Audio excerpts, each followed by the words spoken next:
as I enter into a fresh new breakup. And this time it isn't with a guy. I'm actually breaking it up with a really, really big, important, amazing chapter in my life. I wanted to share and create this podcast for any woman who herself is going through a really big change. And that change could be something that you have consciously decided, like me moving to the US and leaving Lisbon after 3 years, or it could even be a change that has blindsided you and you didn't see it coming, and it is creating so much fear inside of you. There's something that I want to speak into. There's a quote that just rings so true with any big initiated change. It's your new life is going to cost you your old one.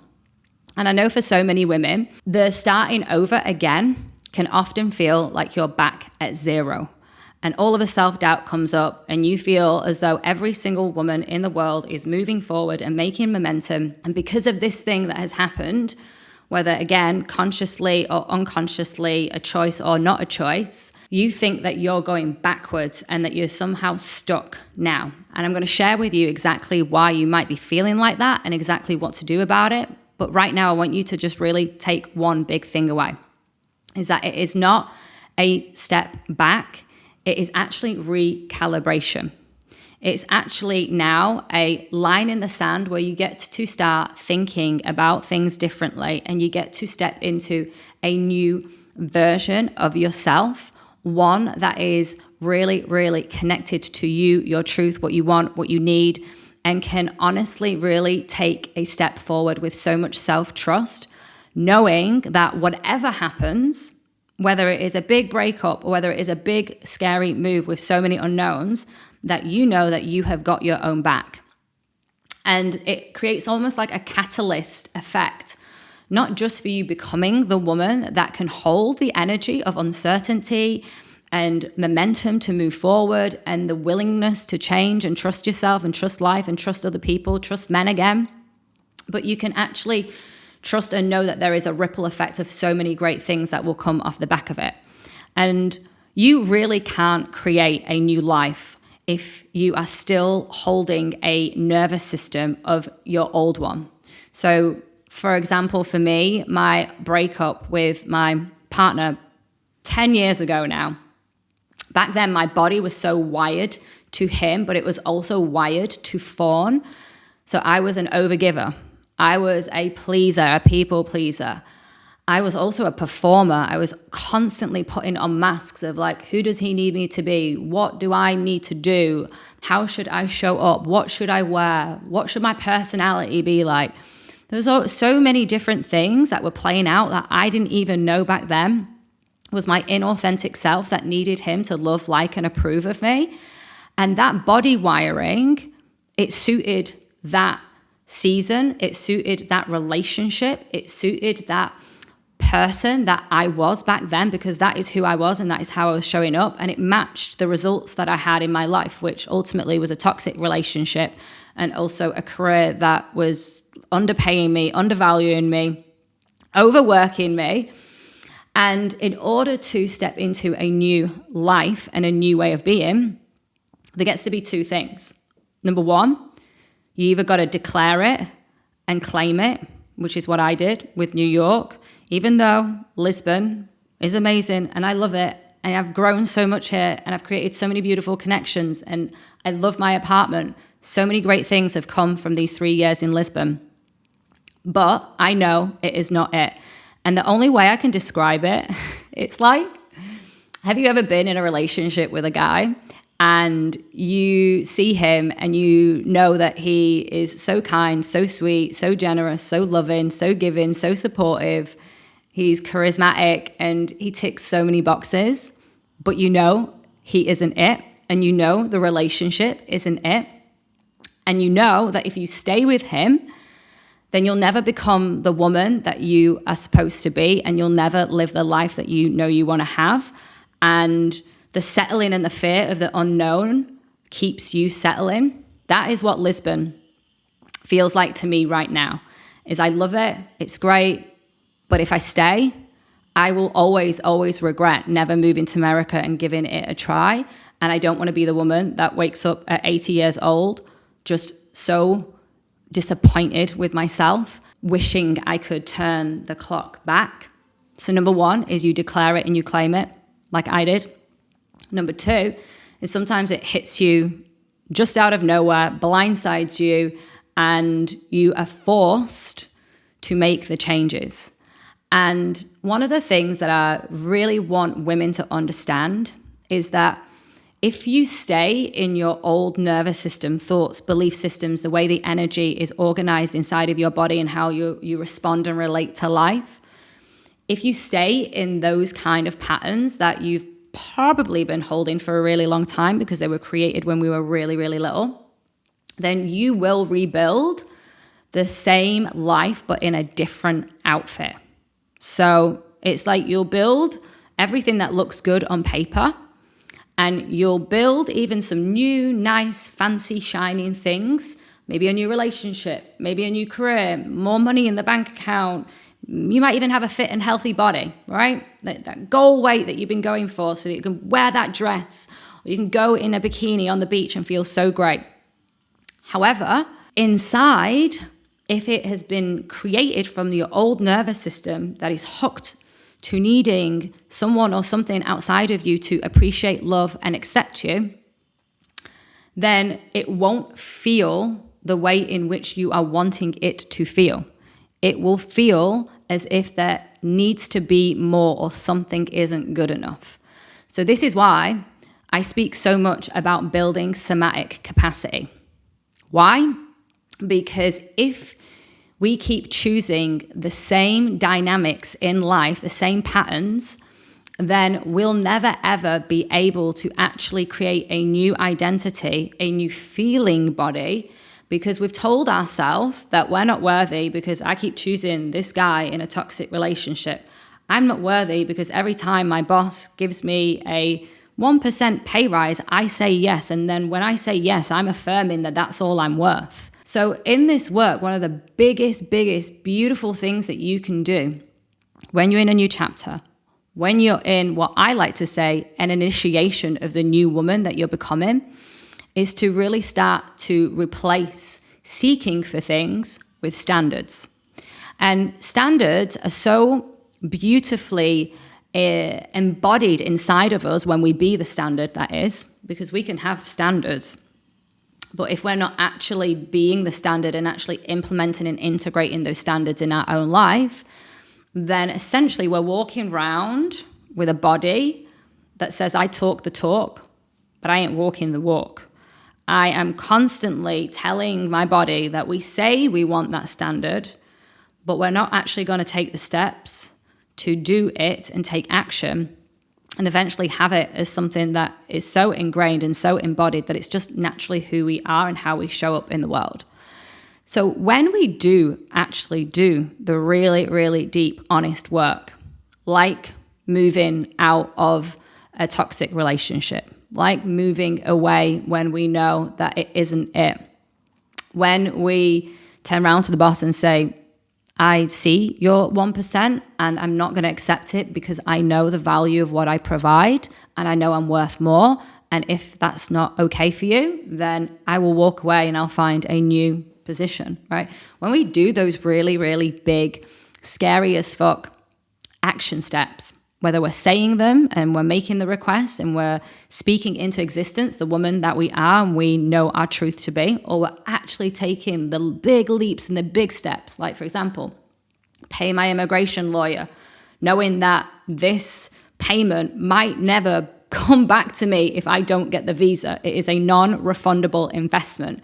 When I know that I'm making that investment, when I know that I'm asking my boss because I'm worth more, when I know that I'm stepping away from a relationship that isn't meant for me, when I know that I'm closing the door on an experience and a chapter in a beautiful location that has been so wonderful for me, but I know deep down inside of my bones that I am ready for more, I'm worthy of more, sends a signal to my body to say, oh, she's ready to expand. She's ready to recalibrate. She's ready to change. Right? And what happens along with that is you change your identity. You start changing the way you think.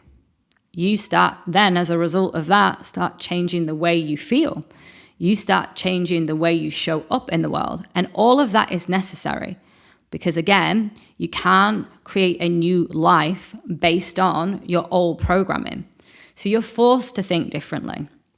You're forced to start questioning things. And even for me, like a big part of so many of these new chapters and initiations in my life over the last, I would say the biggest ones have been over the last 10 years, has been even to really sit with who I want to spend my time with. Who do I want to be around? What mentors do I see myself experiencing the most ROI from?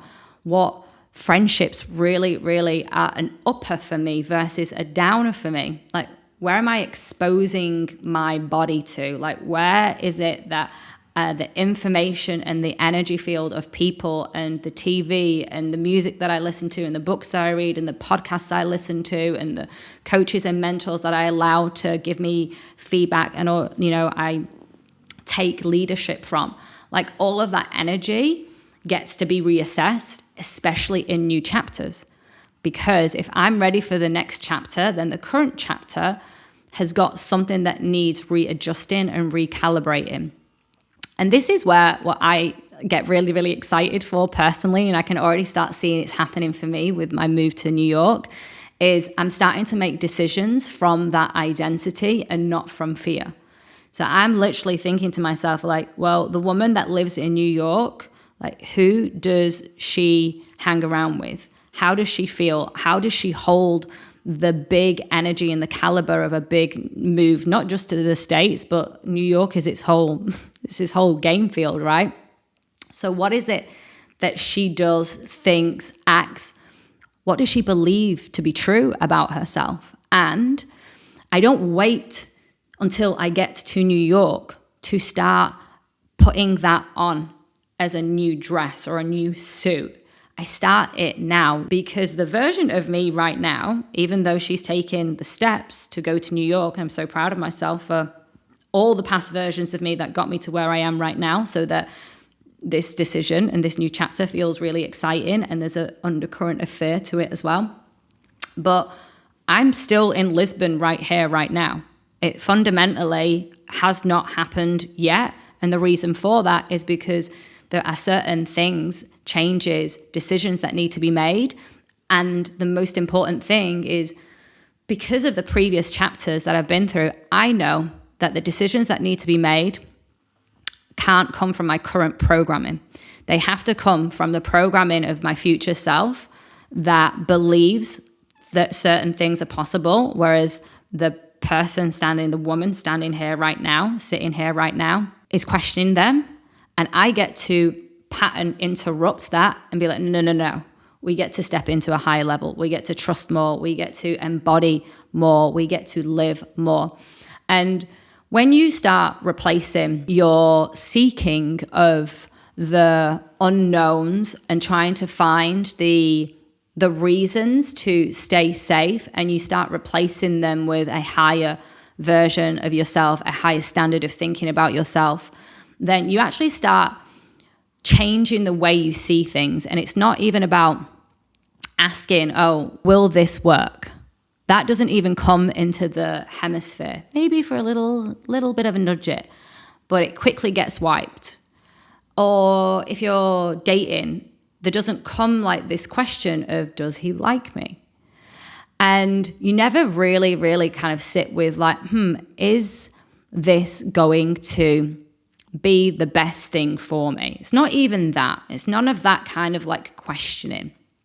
It's more actually like, is this a match for the woman that I'm becoming? The identity level work, rooted in nervous system work, is the biggest work that you can do. One of the amazing, yet also somewhat scary, stretchy things about diving into the work, and you know me, I'm always really honest about my own experiences, and I'm always really honest around, the commitment that it takes to do this work. And I always share this with my clients before they dive into working with me. I was like, this is a time, energy, and financial commitment.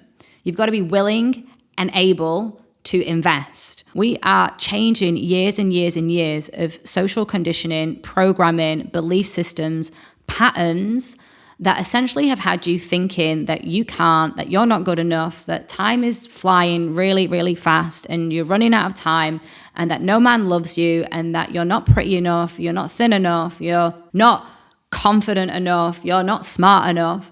All of that programming that's living inside of your body, and you're holding that every single day. And that's why we have a pandemic of stressed out, burnt out, underpaid, undervalued, under-resourced women that are fucking exhausted and constantly trying to find something outside of themselves to feel even 1% better.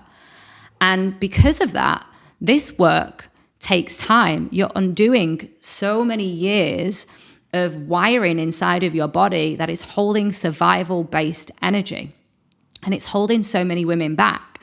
So one of the things that I think that is so beautiful about a big chapter is that you're forced to really look at those things, which is why so many women, especially like women, come up to me and say like, how did you move to Lisbon? Like that must have been so scary. And I can't believe you're moving to America now. And how did you set up your business? I can't believe that you like fully, work for yourself and you jumped ship without a plan B and without a safety net and without a 5-year forecast. Yawning at that because I'm just not that kind of woman. Like I'll do a year, but like 5 years, and I'm like, let's just take it one step at a time. But I have so many women saying to me like, how did you do that?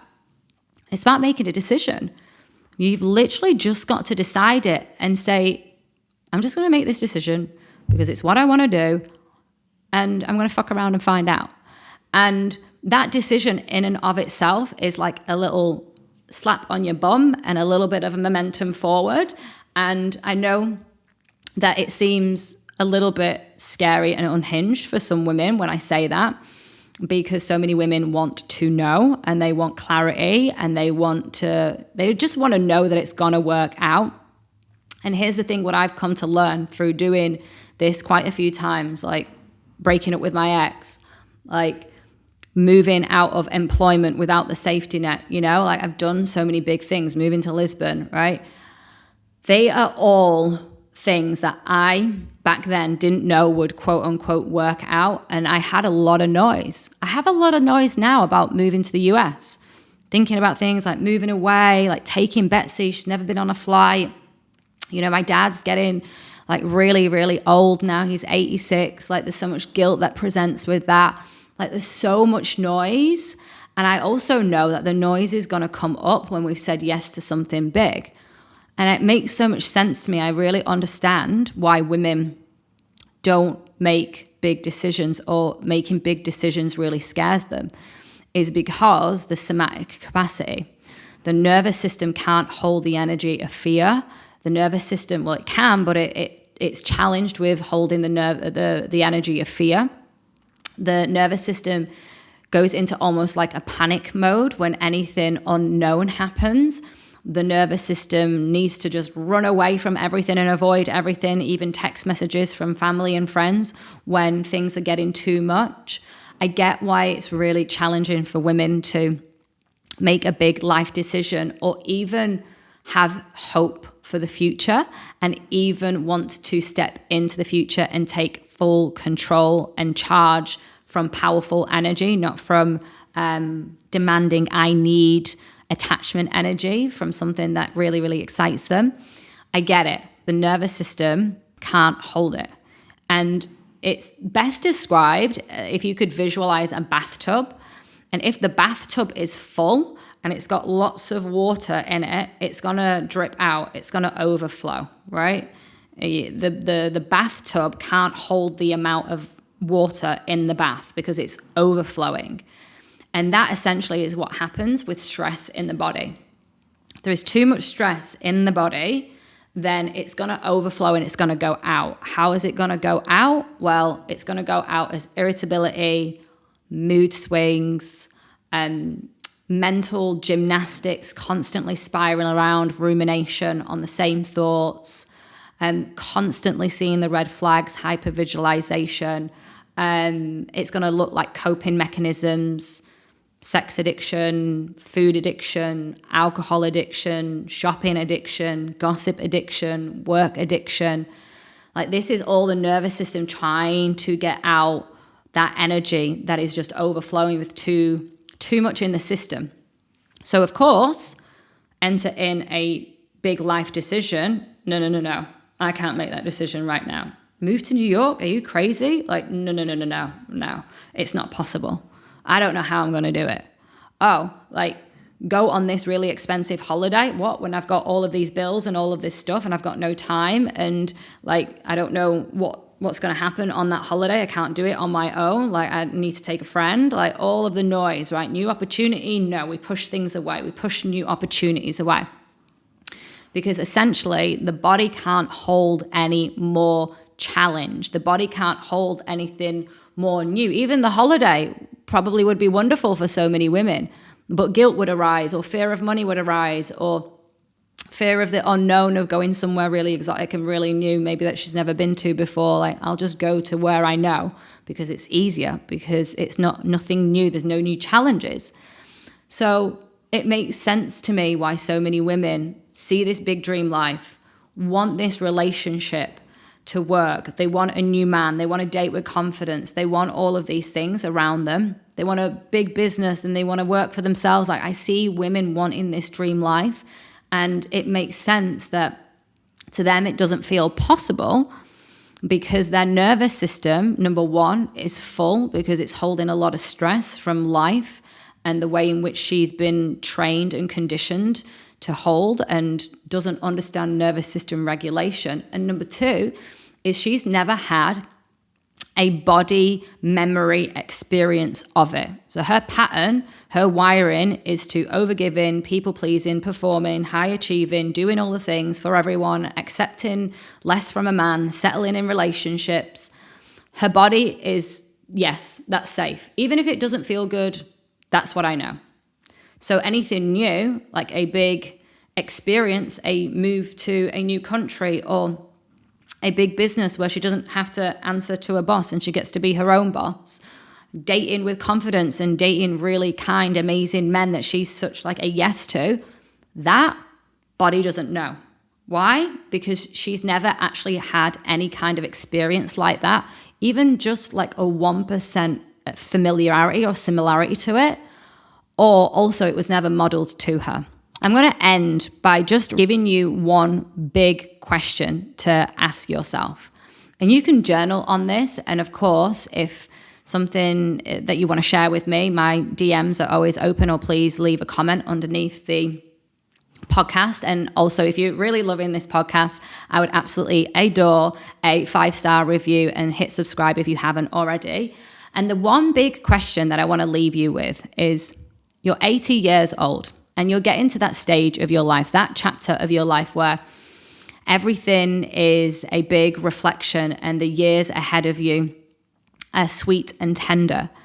And the question is what would that 80-year-old version of you look back and say, fuck, yes, we did it.